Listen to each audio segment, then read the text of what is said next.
Hi friends, welcome back to my channel. Friends, ಇವತ್ತು ನುಗ್ಗೆ ಸೊಪ್ಪಿನ ಮೊಟ್ಟೆ ಪಲ್ಯ ಮಾಡೋ ಸುಲಭ ವಿಧಾನ ಹೇಗೆ ಅಂತ ತೋರಿಸ್ಕೊಡ್ತಾ ಇದ್ದೀನಿ. ಇದು ಮಕ್ಕಳಲ್ಲಿ ಕ್ಯಾಲ್ಶಿಯಂ ಕೊರತೆ ಇದ್ದರೆ, ಐರನ್ ಕೊರತೆ ಇದ್ದರೆ, ರಕ್ತಹೀನತೆಯಿಂದ ಬಳಲ್ತಾ ಇರೋರಿಗೆ ಎಲ್ಲರಿಗೂ ಕೂಡ ತುಂಬಾ ಒಳ್ಳೆಯದು.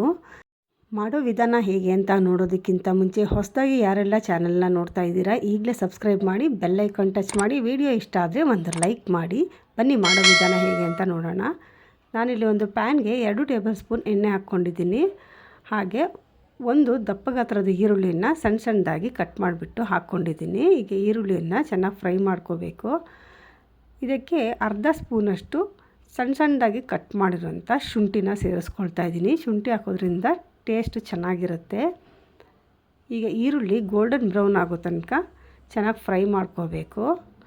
ನಂತರ ನಾನಿಲ್ಲಿ 1 ಕಪ್ಪಷ್ಟು ನುಗ್ಗೆ ಸೊಪ್ಪನ್ನು ಆ್ಯಡ್ ಮಾಡ್ಕೊಳ್ತಾ ಇದ್ದೀನಿ. ನುಗ್ಗೆ ಸೊಪ್ಪನ್ನು ತೊಳೆದ್ಬಿಟ್ಟು ಹಾಕ್ಕೊಳ್ತಾ ಇದ್ದೀನಿ. ಕೆಲವರು ಅದನ್ನು ಹಾಗೆ ಡೈರೆಕ್ಟಾಗಿ ಹಾಕ್ಕೊಳ್ತಾರೆ. ಈ ರೀತಿ ಮಾಡೋದ್ರಿಂದ ಅದರಲ್ಲಿರೋ ಮಣ್ಣೆಲ್ಲ ಹಾಗೇ ಇರುತ್ತೆ. ಆದಷ್ಟು ತೊಳೆದ್ಬಿಟ್ಟು ಹಾಕ್ಕೊಳ್ಳಿ. ಈಗ ಇದನ್ನು ಎಣ್ಣೆಯಲ್ಲೇ ಚೆನ್ನಾಗಿ ಬಾಡಿಸ್ಕೋಬೇಕು.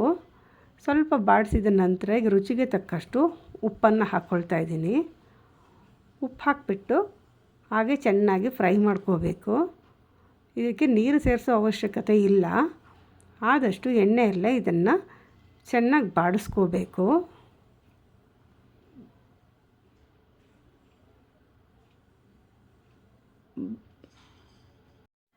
ಈಗ ತಟ್ಟೆ ಮುಚ್ಚಿ 3 ರಿಂದ 4 ನಿಮಿಷ ಹಾಗೆ ಬೇಯೋದಕ್ಕೆ ಬಿಡಬೇಕು. ಬೇಯಿಸಿದ ನಂತರ 1 ಟೇಬಲ್ ಸ್ಪೂನಷ್ಟು ಮೆಣಸಿನ ಪುಡಿಯನ್ನು ಹಾಕ್ಕೊಳ್ತಾ ಇದ್ದೀನಿ.